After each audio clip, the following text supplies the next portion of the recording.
Halo teman-teman semuanya, kembali lagi bersama saya, Evelyn Valeri Rianto, dan di video kali ini saya akan menjelaskan tentang konsep perusahaan dagang dan memberikan contoh cara pengerjaannya. Nah, pertama-tama teman-teman harus tahu apa sih itu perusahaan dagang. Jadi, perusahaan dagang adalah perusahaan yang membeli barang jadi lalu menjualnya kembali tanpa mengubah bentuk barang tersebut. Nah, tujuannya adalah untuk mendapatkan keuntungan dari selisih harga beli dan harga jual. Yang dimana kegiatan utamanya itu seperti membeli barang, menyimpan barang, dan menjual barang kepada konsumen. Nah, perbedaannya perusahaan dagang dan perusahaan jasa itu apa sih? Bisa kita lihat dari apa yang dijual. Perusahaan dagang itu menjual barang yang bisa dilihat dan disentuh, sedangkan perusahaan jasa itu menjual layanan atau keahlian. Nah, perusahaan dagang itu juga memiliki persediaan barang dan menggunakan HPP untuk menghitung keuntungannya, sementara itu perusahaan jasa itu tidak memiliki persediaan barang dan tidak menggunakan HPP. Nah, dalam perusahaan dagang itu terdapat dua metode pencatatan, yaitu metode perpetual dan periodik. Nah, kalau perpetual itu, akun persediaannya itu dicatat dan diperbarui setiap kali terjadi transaksi pembelian maupun penjualan. Yang dimana saldo persediaan itu dapat diketahui setiap saat dan HPP juga dicatat secara langsung ketika terjadi penjualan.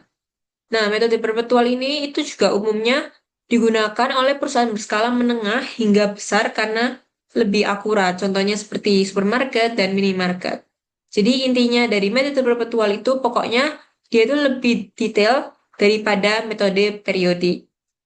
Nah, kalau untuk metode periodik itu akun persediaannya tidak dicatat setiap terjadi transaksi. Nah, terus jumlah persediaan dan HPP-nya itu juga baru dihitung pada akhir periode melalui perhitungan fisik atau stock of name. Nah, metode ini itu lebih sederhana. Jadi, biasanya lebih digunakan untuk perusahaan yang berskala kecil seperti warung atau toko-toko kecil. Nah, selanjutnya dalam transaksi perusahaan dagang itu terdapat dua ketentuan penting yaitu FOB dan Term of Payment. Nah, yang pertama free on board atau yang biasa kita kenal dengan FOB ini itu adalah ketentuan yang menentukan kapan tanggung jawab dan biaya pengiriman barang itu berpindah dari penjual ke pembeli. Nah, di sini ada dua jenis FOB. Yang pertama yaitu FOB shipping point, yang dimana tanggung jawabnya itu berpindah saat barang dikirim, jadi biaya angkutnya itu ditanggung oleh pembeli. Nah, yang kedua ada FOB destination, yang dimana tanggung jawabnya itu berpindah saat barang diterima, sehingga biaya angkutnya itu ditanggung oleh penjual. Nah, selanjutnya di sini ada term of payment, yaitu ketentuan yang mengatur cara dan waktu pembayaran dalam suatu transaksi. Contohnya seperti jika pembayaran dilakukan secara kredit, apakah ada ketentuannya seperti ini? Nah, ini tuh artinya apa sih? Jadi artinya adalah ketika pembeli mendapatkan diskon 2% jika membayar dalam kurun waktu 10 hari. Dan dia juga harus melunasi dalam waktu selama 30 hari. Jadi paling lambat itu 30 hari.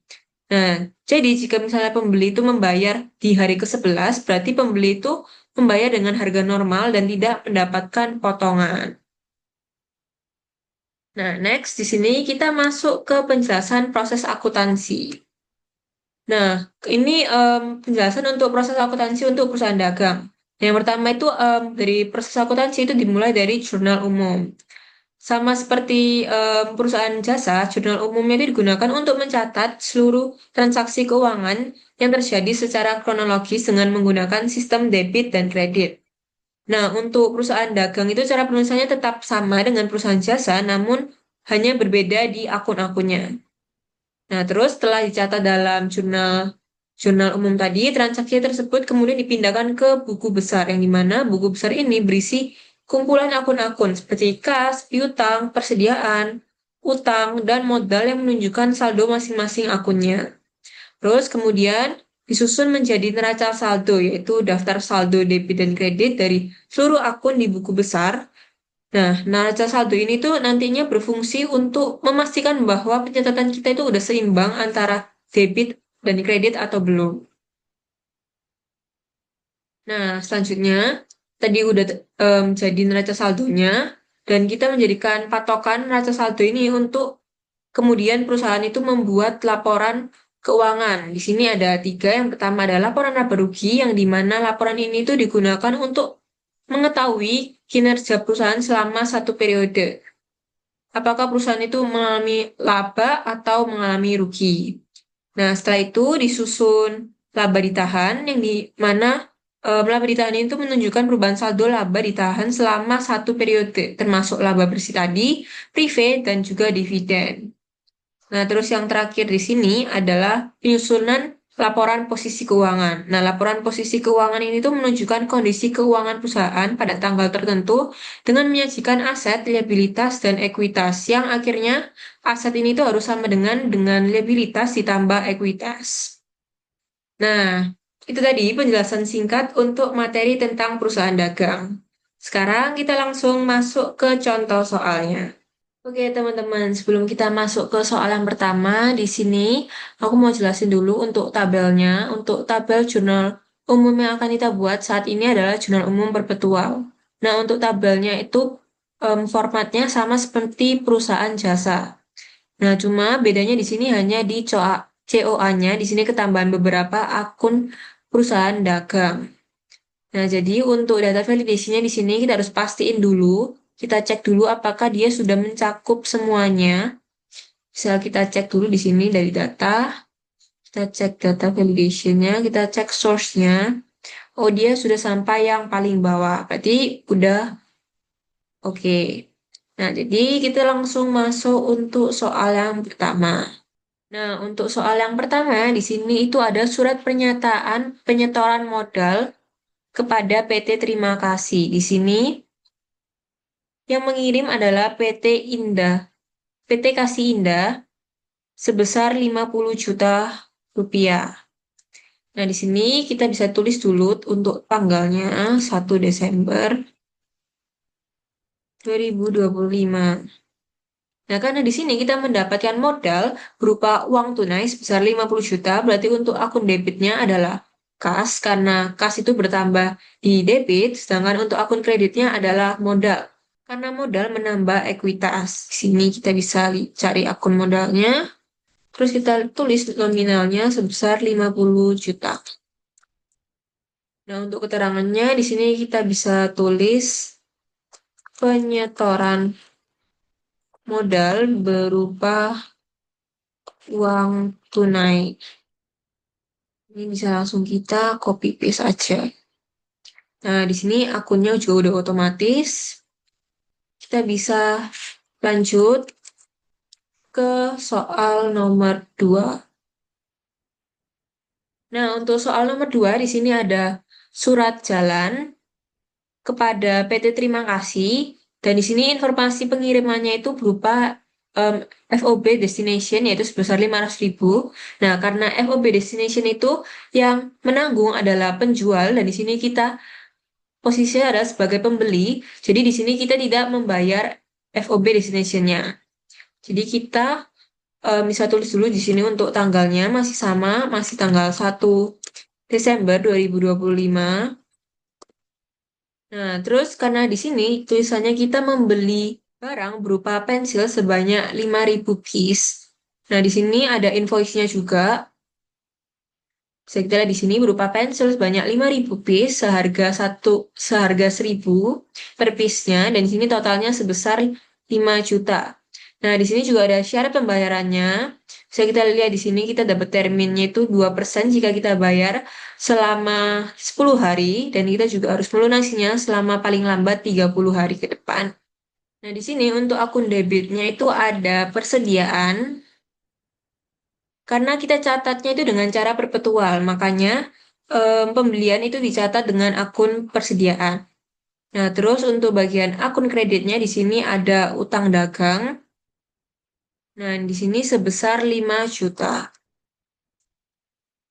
Nah, karena posisi di sini itu belum bayar, jadi hutangnya itu bertambah, dan hutang itu bertambah di kredit karena hutang itu termasuk liabilitas. Nah, di sini untuk keterangannya bisa kita tambahin pembelian barang dagang, terus di sini bisa kita tulis untuk terminnya yaitu 2% dalam 10 hari, selama 10 hari. Bisa kita copy paste. Nah, sekarang kita lanjut ke soal nomor 3. Oh, di nomor 3 di sini ada retur pembelian dari PT Terima Kasih. Nah, dia itu meretur barang dagang yang sudah dibeli tadi, yaitu berupa pensil ini karena barangnya itu rusak. Jadi dia meretur barang yang dibeli tadi pada tanggal 1 Desember, dia retur pada tanggal 3 Desember. Jadi kita tulis dulu untuk tanggalnya 3 Desember 2025. Di sini ada retur pembelian. Jadi kalau misalnya kita meretur barang yang tadi udah kita beli, berarti artinya hutang kita tadi itu berkurang. Jadi di sini untuk akun debitnya adalah hutang dagang, karena hutang itu berkurang di debit, karena hutang tadi termasuk liabilitas, dan liabilitas itu berkurang di debit. Nah, di sini untuk akun kreditnya ada persediaan. Karena tadi di sini habis dibeli dan di sini dibalikin, anggapan direktur, berarti akunnya tinggal dibalik aja. Nah, di sini kita tulis juga untuk nominalnya itu sebesar 50.000. Tulis di sini retur pembelian.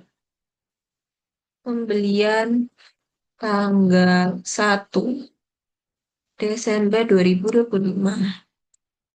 Di sini kita kopas juga. Terus sekarang kita lanjut ke soal selanjutnya, yaitu soal nomor 4. Nah, di sini soal nomor 4 ada surat jalan lagi, yang dimana PT Terima Kasih ini posisinya sebagai pembeli yang dilakukan pada tanggal 4 Desember. Namun di sini untuk pengirimannya di sini menggunakan FOB shipping point. Nominalnya sebesar 500.000. Nah, karena shipping point ini yang bayar adalah yang nanggung adalah pembeli. Jadi dan di sini posisinya kita adalah sebagai pembeli. Berarti kita yang membayar biaya angkutnya. Di sini kita bisa tulis untuk tanggalnya tanggal 4 bulan 12 tahun 2025. Nah, di sini sama dia membeli barang dagang berupa pensil juga sebanyak 2.000 piece. Di sini untuk invoice-nya totalnya itu yaitu 2 juta. Untuk harganya masih sama yaitu seharga 1.000. Terus di sini juga ada syarat pembayarannya yaitu 1% jika dibayarkan dalam waktu 7 hari. Dan sini informasi pengirimannya itu FOB shipping point tadi. Nah, untuk akunnya di sini sama seperti nomor 2 tadi, yaitu di sisi akun debit ada persediaan dan di akun kredit ada hutang dagang. Kita bisa tulis juga untuk nominalnya yaitu sebesar 2 juta.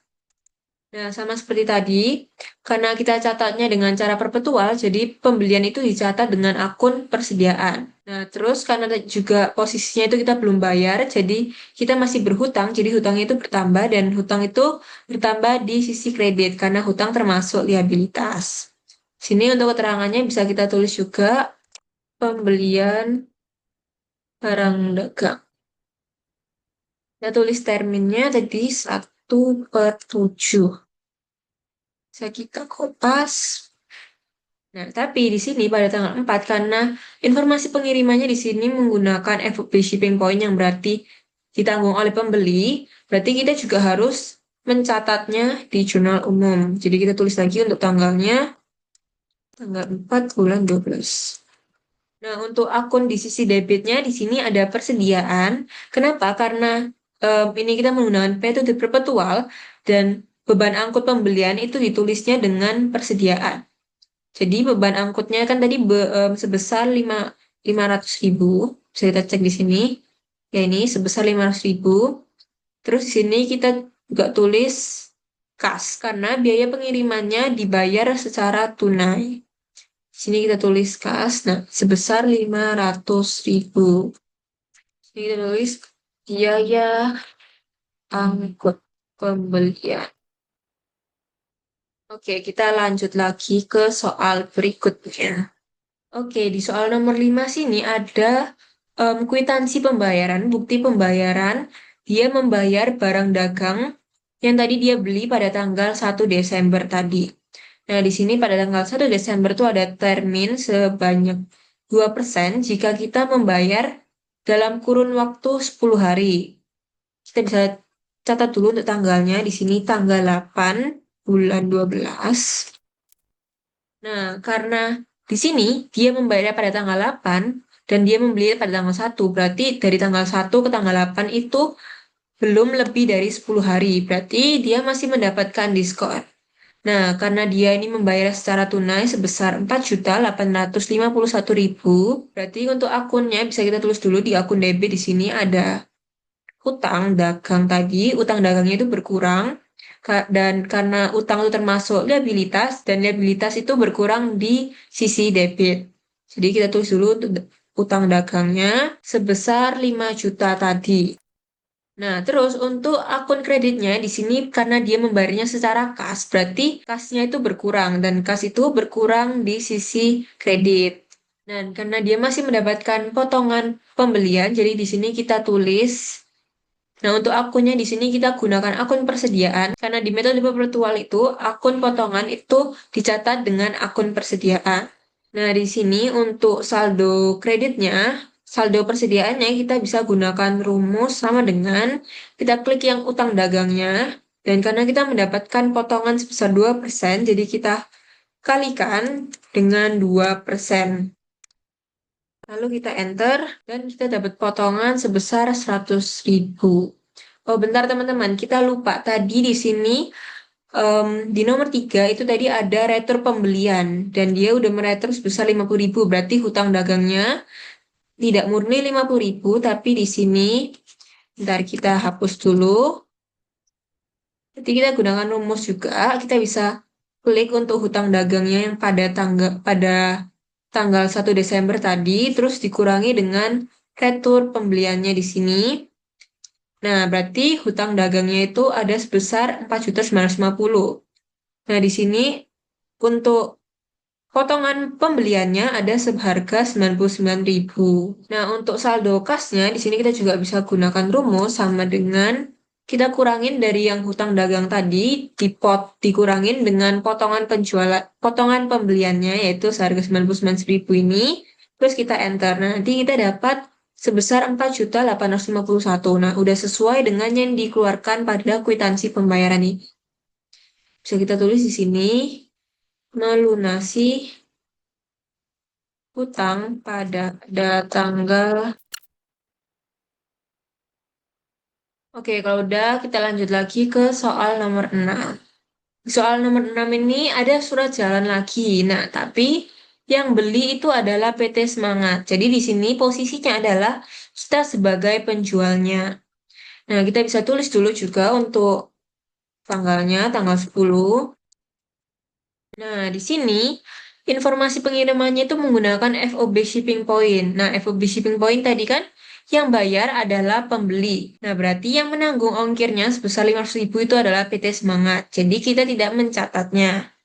Nah, terus di sini untuk invoice-nya itu ada pensil sebanyak 500 piece dengan harga 2.000 yang dimana totalnya itu yaitu sebesar 1 juta. Nah, di sini juga ada syarat pembayarannya yaitu 1% selama 10 hari. Jadi untuk bisa kita tulis juga di sini untuk akun debitnya yaitu ada piutang dagang karena di sini kita posisinya sebagai penjual dan pembelinya ini masih ngutang kepada kita. Jadi piutang dagang kita bertambah dan piutang dagang itu bertambah di sisi debit karena piutang itu adalah aset. Nah, terus untuk akun kreditnya di sini ada penjualan. Nah, bisa kita catat di sini piutang dagangnya jadi sebesar 1 juta. Terus kita juga tambahkan untuk keterangannya yaitu menjual barang dagang dengan terminnya 1/10. Terus kita kopas. Nah, lanjut di sini. Jangan lupa di sini ada HPP-nya karena posisinya kita sebagai penjual dan kalau misalnya kita sebagai penjual berarti kita harus mencatat HPP-nya. Kita bisa tambahkan untuk tanggalnya. Nah, di sini untuk di akun debitnya ada HPP. HPP di sini juga bisa kita sebut dengan harga pokok penjualan. Terus untuk di akun kreditnya itu ada persediaan. Nah, di sini untuk nominalnya bisa kita tulis sesuai yang ada di infonya yaitu sebesar 500.000 HPP. Tulis gini aja. Nah, oke, udah. Sekarang kita lanjut lagi ke soal nomor 7. Di sini soal nomor 7 itu ada kwitansi pembayaran lagi, ada bukti pembayaran. Nah, di sini itu pembelian barang dagang, membayar pembelian barang dagang pada tanggal 4 Desember tadi. Nah, di sini adalah kita membayar hutang kita, kita melunasi hutang kita yang tadi kita beli, yang kita lakukan pada tanggal 4 Desember tadi. Bisa kita cek di sini, itu sebesar 2 juta. Kita tulis dulu untuk tanggalnya, di sini tanggal 13 Desember 2025. Nah, di sini bisa kita lihat, kalau misalnya kita bayar itu tanggal 13 Desember, dan tadi itu kita belinya pada tanggal 4 Desember. Nah, yang di mana itu terminnya hanya selama 7 hari. Kita mendapat diskon 1% jika kita membayarnya dalam kurun waktu, yaitu 7 hari. Dan dari tanggal 4 ke tanggal 13 itu udah lebih dari 7 hari. Jadi di sini kita tidak mendapatkan potongan pembelian. Jadi untuk akun debitnya yaitu utang dagang, karena hutangnya berkurang. Nah, terus untuk akun kreditnya di sini ada kas. Karena di sini kita melunasi, jadi kas kita berkurang. Dan karena kas termasuk aset, jadi aset berkurang di sisi kredit. Nah, bisa kita tulis nominalnya yaitu sebesar 2 juta. Karena di sini kita tidak mendapatkan potongan. Ditulis di sini pelunasan. Utang hingga tanggal 4 Desember. Kita kopas. Oke, lanjut lagi. Kita ke soal nomor 8. Nah, di sini di soal nomor 8 adalah retur penjualan. Nah, jadi tadi yang dibeli oleh PT Semangat, kita bisa cek di sini. Nah, PT Semangat kan tadi membeli yaitu pensil sebanyak 500. Nah, tapi di sini dia meretur pensil tersebut karena barangnya rusak. Nah, jadi bisa kita tulis dulu di sini untuk tanggalnya itu tanggal 14 Desember 2025. Nah, di sini untuk akun debitnya itu ada retur penjualan. Nah, kalau tadi pas retur pembelian kita catatnya sebagai persediaan, di retur penjualan kita tetap mencatatnya sebagai retur penjualan. Dan untuk di akun kreditnya di sini ada piutang karena piutang kita di sini berkurang. Terus bisa kita catat untuk nominalnya yaitu sebesar 100.000. Untuk keterangannya bisa kita tulis juga retur penjualan. Tanggal, bisa kita lihat di returnya pada tanggal 10 Desember. Terus tinggal kita copy, kita paste. Nah, di sini namun karena kita sebagai di sini kita di sisi penjual dan kalau misalnya kita sebagai penjual kita harus tetap mencatat HPP walaupun itu termasuk retur penjualan. Nah, di sini berarti kalau misalnya kita retur berarti HPP-nya itu beban pokok penjualannya itu ada di sisi kredit. Anggapannya itu kembali kebalikannya dengan kalau misalnya kita menjual. Kalau misalnya kita menjual HPP-nya atau beban pokok penjualannya itu ada di sisi debit sedangkan kalau misalnya diretur, HPP-nya itu pindah ke sisi kredit. Sini bisa kita cari dulu untuk akunnya. Harga pokok penjualan. Untuk sisi debitnya, persediaan. Nah, di sini bisa kita tulis. Di sini ada informasinya HPP sebesar 50.000. Bisa tulis juga HPP. Oke, kita lanjut lagi ke soal berikutnya, yaitu soal nomor 9. Nah, di soal nomor 9 di sini ada kwitansi pembayaran, nama pembelinya itu PT Semangat, berarti dia melunasi, PT Semangat ini melunasi pembelian barang dagang dia yang tadi tanggal 10, yang dimana dia beli tanggal 10, terus dia meretur sebagian itu pada tanggal 14. Nah, kita bisa catat tanggalnya di sini tanggal 18 Desember 2025. Nah, karena di sini posisinya itu PT Semangat itu melunasi hutangnya, walaupun di sini kita sisi sebagai penjual, tapi kita tidak mencatat HPP-nya lagi karena dia hanya melunasi hutangnya. Jadi untuk akun debitnya di sini bisa kita catat, yaitu ada kas karena kasnya kita bertambah, dan untuk akun kreditnya di sini bisa kita lihat dulu apakah dia mendapatkan potongan penjualan atau tidak. Di sini kita bisa cek tanggal 10 dia dapat termin 1% jika dia membayar dalam kurun waktu 10 hari. Nah, sedangkan ini masih tanggal 18, berarti dia masih mendapatkan potongan penjualan, potongan pembelian. Dan kita catat di sini sebagai potongan penjualan. Nah, untuk akun kreditnya di sini ada piutang karena piutang kita jadinya berkurang dan piutang termasuk aset dan aset berkurang di sisi kredit. Nah, untuk piutangnya yaitu kita bisa tulis di sini kita bisa gunakan rumus sama dengan kita select untuk piutang yang di tanggal 10 tadi, terus kita kurangin dengan piutang yang ada di tanggal 14. Terus kita enter. Nah, sisa piutangnya itu sebanyak 900.000. Nah, berarti sekarang kita cari untuk potongan penjualannya berapa. Kita klik sama dengan, kita select ini, terus kita kalikan dengan terminnya yaitu tadi sebesar 1%. 1%. Nah, sebanyak di sini kita dapat 9.000. Nah, terus untuk kasnya berarti kita langsung aja hitung dari piutang dagangnya dikurangi sama potongan penjualannya yaitu sebesar 891.000 sama dengan yang dia bayar yaitu sebesar 891.000. Bisa kita tulis di sini untuk keterangannya yaitu PT Semangat melunasi utang tanggal 10 Desember. Sini bisa kita kopas.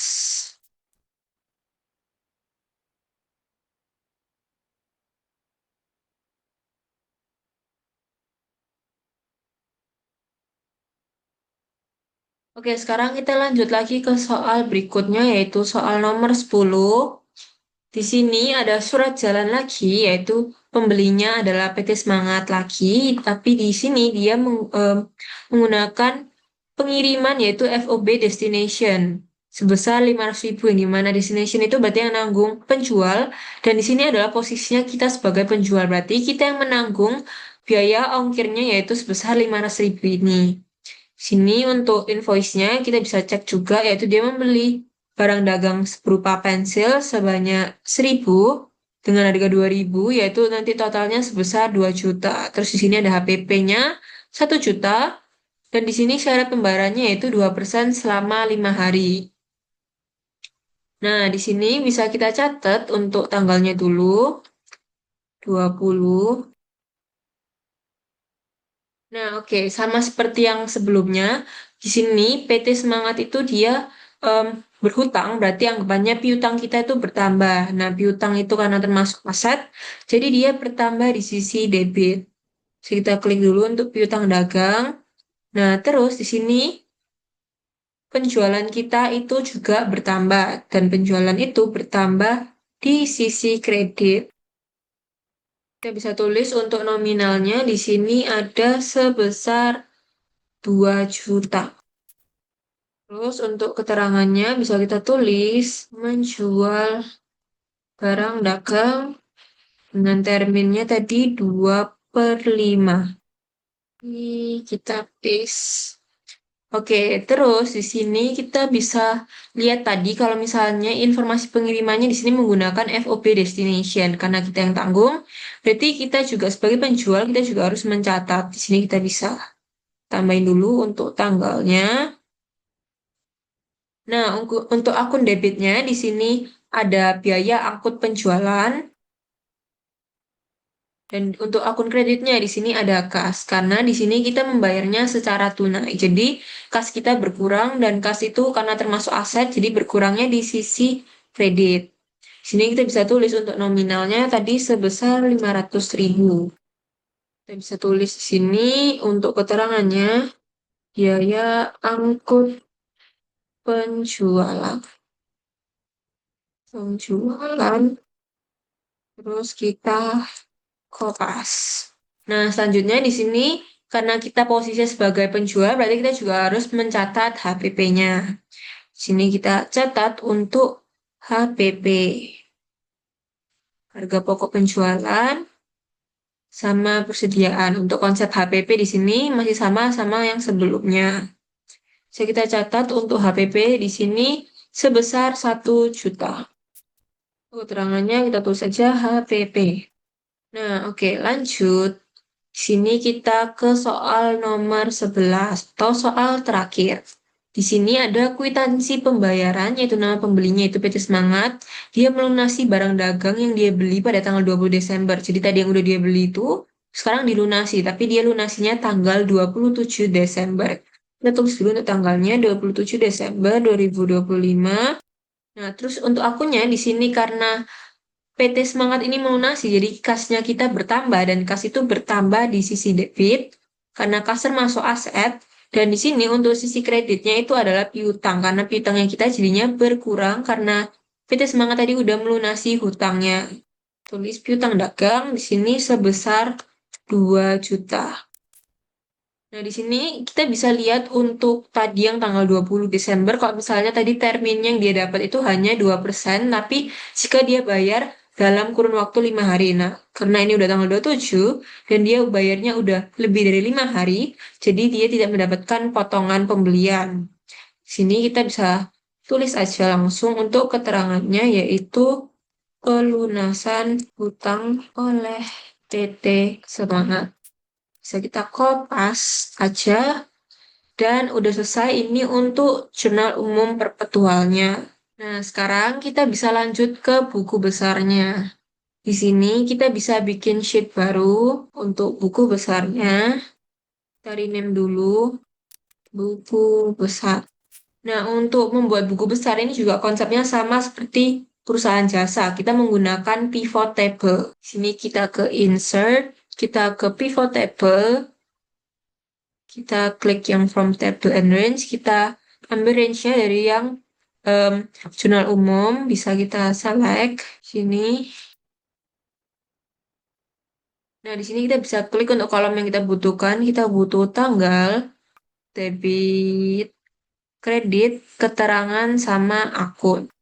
Nah, karena tujuan dibuatnya buku besar itu adalah untuk mengelompokkan berdasarkan akunnya. Jadi, untuk akun di sini kita pindahkan ke filter. Nah, nanti jadinya seperti ini. Nah, terus untuk memperindahnya, di sini kita bisa ganti untuk desainnya. Untuk subtotalnya kita ganti jadi do not show. Terus untuk layoutnya bisa kita ganti ke yang tabular. Nah, terus kita bisa sesuaikan dulu untuk ukurannya. Nah, terus karena di buku besar ini kita butuh total saldonya, jadi kita tambahin di field itemnya.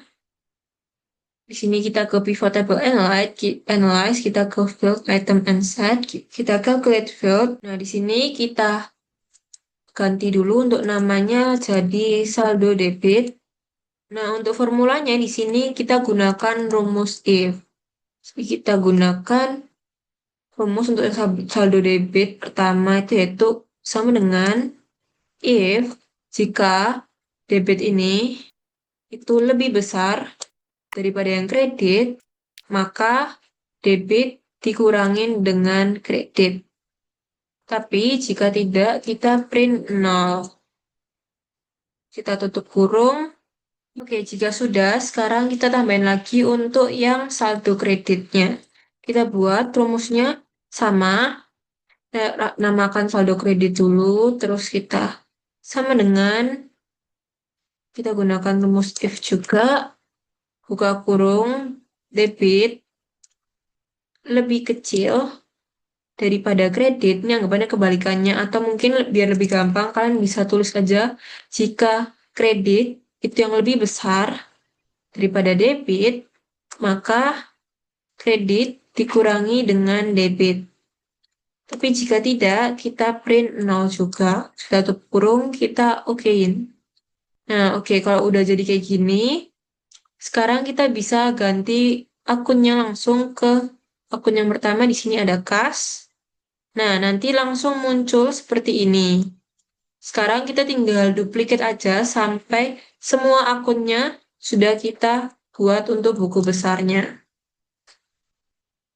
Nah, sebenarnya di sini kalian bisa buat ke bawah atau ke samping, cuma lebih direkomendasikan jika kalian buat ke samping, karena jika kalian ada menambahkan transaksi lagi, itu jadinya tidak bertabrakan. Di sini, kita buat yang kedua ada persediaan.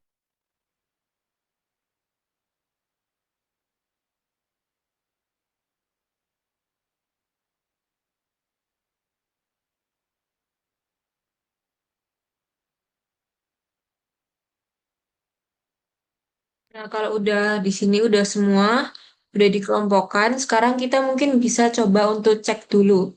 Sini kita mau ngecek untuk yang kasnya. Nah, di sini bisa kita bandingkan sama yang di jurnal umum, yaitu tanggal 1 di kas itu ada penyetoran modal berupa uang tunai. Di sini udah bener, saldo debitnya sebesar 50 juta. Terus di sini juga ada pengeluaran dari kas untuk biaya angkut pembelian. Terus ada juga untuk melunasi hutang sama melunasi hutang juga pada tanggal 1 Desember sama tanggal 4 Desember. Di sini kita bisa cek juga apakah sudah sesuai ini untuk biaya angkutnya. Di sini untuk pelunasan hutang pada tanggal 1 Desember sama pada tanggal 4 Desember. Nah, jadi di sini untuk akun-akunnya, untuk yang tercatat dalam satu akunnya itu udah sesuai dengan yang kita catat dengan di jurnal umum tadi. Terus lanjut kita akan membuat untuk yang neraca saldo. Nah, untuk buat neraca saldo ini gampang. Kalian bisa duplicate untuk sheetnya yang buku besar ini. Kita copy, create a copy, kita ganti jadi neraca saldo. Nah, untuk neraca saldo di sini kita cuma membutuhkan satu aja. Jadi yang sisanya ini kita bisa hapus dulu. Nah, terus kalau udah kita hapus, sekarang kita ke pivot table analyze-nya. Nah, yang jadi pembedanya di neraca saldo itu untuk bagian akunnya ini kita pindahkan, kita kembalikan ke bagian row, terus kita buang untuk tanggal dan keterangan. Karena di sini kita cuma butuh akun dan juga saldo debit dan kredit. Nah, untuk neraca saldonya di sini bagian debit dan kreditnya ini bisa kita hide aja. Nah, terus di sini mungkin kita bisa tambahkan judul dulu. PT terima kasih neraca saldo periode Desember 2025. Terus bisa kita rapikan.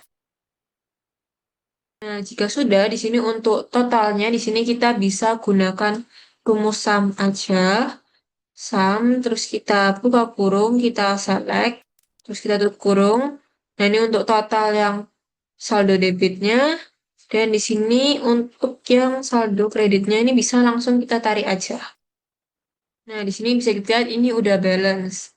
Nah, tapi walaupun ini udah balance, apakah ini udah sesuai dengan yang di buku besar atau belum, itu bisa kita cek dulu. Nah, di sini untuk yang akun kas, di sini ada saldo debit terakhirnya yaitu sebesar 45.040.000. Sini udah sesuai, ini bisa kita tambahkan aja untuk format rupiahnya. Nah, terus bisa kita cek lagi untuk yang persediaan ada sebesar 5.901. Udah sesuai juga. Terus untuk yang piutang dagang, di sini piutang dagangnya ada 0 karena semuanya udah dilunasi. Dan di sini untuk utang dagangnya juga sama ada 0 karena semuanya juga udah kita lunasi. Dan untuk modalnya di sini ada di kredit yaitu sebesar 50 juta. Terus untuk penjualannya ada juga di kredit sebesar 3 juta. Dan terus penjualan di sini ada di debit sebesar 100.000. Potongan penjualan ada sebesar 9.000. Dan kita udah bisa cek di sini juga udah sesuai. Terus untuk sisa yang terakhir di sini ada harga HPP atau harga pokok penjualannya ada sebesar 1.450.000. Terus di sini ada beban angkut penjualannya sebesar 500.000 di sisi debit. Dan kita cek di sini udah sesuai. Nah, ini untuk yang bagian blank di sini bisa kita hapus aja. Nah, checklistnya kita bisa hilangkan dan nanti akan lebih rapi. Nah, ini untuk saldonya bisa kita rapikan. Nah, oke, udah selesai untuk neraca saldonya. Sekarang kita akan lanjut untuk membuat laporan keuangannya. Nah, di sini untuk membuat laporan keuangan itu kita butuh informasi dari neraca saldonya aja. Jadi di sini kita bisa kopas untuk sheetnya, kita copy lagi, create a copy. Nah, di sini kita bisa rename jadi laporan keuangan. Laporan keuangan. Nah, yang pertama di sini kita buat untuk laporan laba rugi. Ini judulnya bisa kita kopas aja. PT kita ganti jadi laporan laba rugi. Ini juga kita ganti jadi untuk periode untuk periode yang berakhir per 31 Desember. Nah, yang pertama untuk membuat laporan laba rugi di sini tuh kita butuh yang namanya pendapatan penjualan. Ini pertama kita tulis dulu untuk pendapatan penjualan. Di sini untuk pendapatan penjualannya itu ada, kalau misalnya kita lihat dari nilai satu di sini ada penjualan. Jadi kita bisa copy aja akunnya yang ada di sini. Kita copy, kita paste. Nah, tapi untuk penjualannya ini itu masih harus kita kurangi dengan retur dari penjualannya itu sendiri dan juga potongan penjualan. Jadi di sini kita juga copy untuk yang bagian retur penjualan sama bagian potongan penjualan. Bisa kita kasih keterangan juga di sini kalau misalnya ini tuh dikurangi. Terus nanti ketemu penjualan neto terakhirnya. Nah, untuk angkanya di sini kita bisa gunakan rumus sum if, yaitu sama dengan sum if. Ini rumusnya masih sama juga dengan yang perusahaan jasa. Terus kita klik dari range akunnya di sini. Ini tuh sebagai range-nya. Terus di sini kita titik koma. Kita klik kriteria kita yang mau kita ambil dari range tadi, yaitu akun nomor 401 ini penjualan. Terus kita titik koma lagi, kita sum range-nya, kita yang pertama kita mau anu bagian saldo debit. Terus kita tutup kurung karena di sini kita masih mau menambahkan dengan yang saldo kredit, jadi kita plus sum if, kita tulis ulang lagi, range-nya masih sama yang tadi, kita titik koma, kita klik kriterianya, terus kita titik koma lagi, terus kita klik untuk bagian saldo kreditnya. Terus kita tutup kurung. Terus kita enter. Nah, nanti di sini muncul nominalnya yaitu sebesar 3 juta. Sini kita tambahkan rupiah juga. Nah, terus untuk yang bagian bawahnya di sini kita bisa langsung kopas aja. Tapi jangan lupa kita tambahkan dolar di sini agar saat kita copy paste itu tidak bergerak. Karena kita tidak mau bagian range ini dan juga bagian sum range-nya itu berpindah. Kita hanya mau bagian kriterianya itu yang saat kita copy paste itu mengikuti sesuai dengan yang di sini. Jadi kita kasih dolar.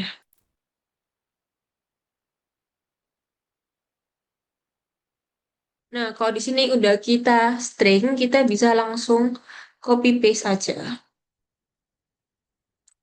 Nah, di sini karena tadi kolomnya juga kita geser, jadi di sini agak bergeser juga dari range-nya yang tadi harusnya di H, tapi dia berpindah ke G. Jadi ini kita pindah dulu ke H. Dan yang ini kita copy paste. Nah, kalau udah, di sini kita bisa cek dan kita sesuaikan lagi sama yang bagian neraca saldo, dia sebesar 100.000 sama 9.000, jadi udah sesuai. Terus ini untuk penjualan netonya juga bisa langsung kita hitung. Di sini bagian penjualan itu dikurangi dengan retur penjualan tadi sama dikurangi dengan potongan penjualan. Terus kita bisa enter dan di sini kita dapat penjualan netonya yaitu sebesar 2.891.000. Nah, selain penjualan neto, di sini kita juga butuh HPP untuk mencari laba bersihnya. Jadi nanti penjualan netonya itu akan dikurangi dengan HPP. Jadi bisa kita tulis di sini ada HPP. Untuk HPP-nya bisa kita copy juga akunnya yang ada di neraca saldo.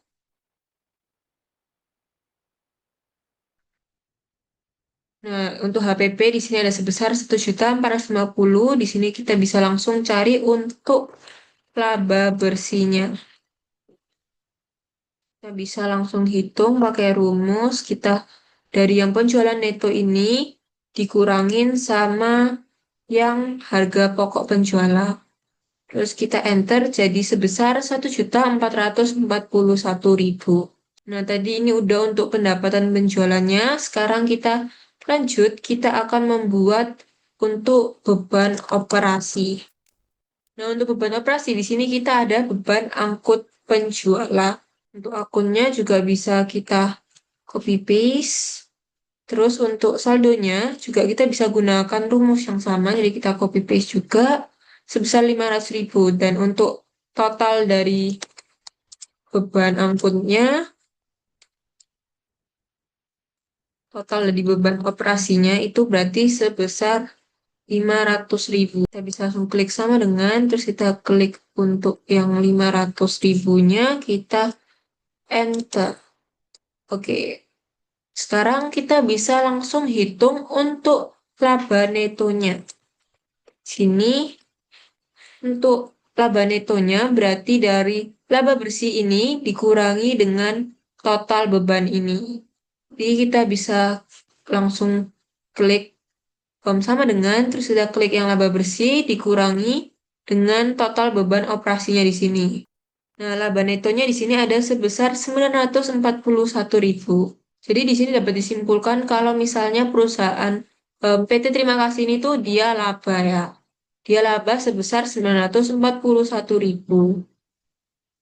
Ini bisa kita grid aja supaya lebih rapi. Nah, kalau udah jadi untuk laporan laba ruginya, selanjutnya kita akan buat untuk laporan saldo labanya. Nah, untuk judulnya, pertama ini kita bisa langsung copy juga. Kita ganti judulnya jadi laporan saldo laba. Saldo laba. Nah, untuk laporan saldo laba, di sini isinya ada saldo laba ditahan pada tanggal 1 Desember 2025 dan juga ada saldo laba ditahan pada tanggal 31 Desember 2025. Terus nantinya akan dikurangi dengan prive dan juga dividen. Cuma di sini dalam transaksi perusahaan dagangnya itu belum ada untuk prive dan dividennya. Jadi ini nanti akan kita tulis 0. Sini untuk saldo laba ditahan pada tanggal 1 Desembernya itu juga karena anggapannya ini perusahaan baru, jadi saldo labanya itu masih 0 pada tanggal 1 Desembernya. Terus untuk 31 Desembernya ini kita ambil dari pencatatan sebelumnya yaitu 941.000. Terus untuk privenya juga 0 dan untuk dividennya juga masih 0. Jadi untuk saldo laba ditahan terakhirnya itu ada sebesar 941.000. Jadi kita bisa gunakan rumus gini aja supaya kalau ada tambahan pencatatan itu bisa langsung ke update. Nah, saldo laba ditahan pada tanggal 1 Desember ini kita tambah dengan 31 Desember, terus kita kurangi dengan prive dan kita kurangi juga dengan dividen. Terus kita enter. Nah, ini bisa kita tambahin juga untuk grid tabelnya dan udah selesai untuk laporan saldo labanya. Selanjutnya kita akan buat untuk laporan keuangannya. Di sini kita bisa copy paste lagi untuk judulnya. Kita ganti laporan laba rugi menjadi laporan keuangan. Nah, untuk laporan keuangan ini sesuai penjelasan konsep tadi, kalau misalnya kita akan membuat asetnya sama dengan pasifanya. Jadi aset sama dengan liabilitas ditambah ekuitas. Jadi pertama kita akan menghitung untuk total asetnya berapa, terus nanti kita akan menghitung untuk total liabilitasnya berapa, dan juga total ekuitasnya berapa. Nah, untuk asetnya di sini bisa kita cari dari sini ada kas, persediaan, sama piutang dagang. Di sini bisa langsung kita kopas aja untuk akunnya. Terus kita juga akan menghitung untuk pasifanya. Di sini ada liabilitas. Untuk liabilitasnya di sini ada hutang dagang. Bisa kita copy paste juga Terus kita tulis total liabilitas. Terus lanjut untuk ekuitasnya. Untuk ekuitasnya di sini ada modal. Kita bisa copy paste juga. Nah, untuk ekuitasnya di sini juga kita ketambahan untuk laba ditahannya. Di sini kita ambil dari laporan saldo laba yang tadi sudah kita buat. Jadi kita tambahkan laba ditahan. Nah, untuk nominalnya berapa, kita bisa gunakan rumus yang tadi yang sudah kita gunakan di laporan laba rugi. Jadi ini bisa langsung kita copy paste aja. Terus ini bisa langsung kita tarik untuk utang dagangnya juga. Untuk utang dagangnya juga kita bisa kopas. Dan untuk yang bagian modal juga kita bisa kopas. Nah, untuk yang laba ditahan kita langsung aja kita sama dengan yang ada di laporan saldo laba yaitu 941.000. Terus kita enter. Nah, jadi di sini sekarang kita bisa hitung untuk total asetnya, bisa kita langsung sama dengan kita sum, kita select semuanya, ada kas persediaan sama piutang dagang, kita tutup kurung dan kita enter. Total asetnya ada sebesar 50.941.000. Nah, terus untuk total liabilitasnya di sini langsung aja kita sama dengan yang hutang dagang dan di sini hutang dagangnya sebesar 0 ya. Dan untuk total ekuitas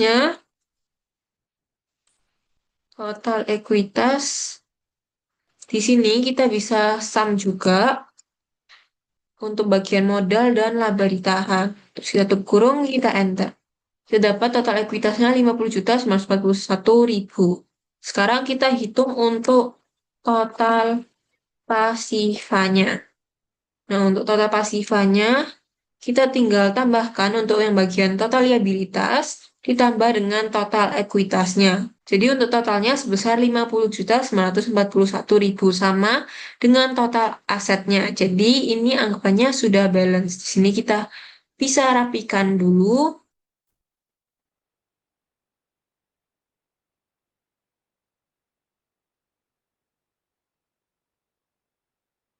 Dan jika sudah, ini udah jadi untuk laporan keuangannya.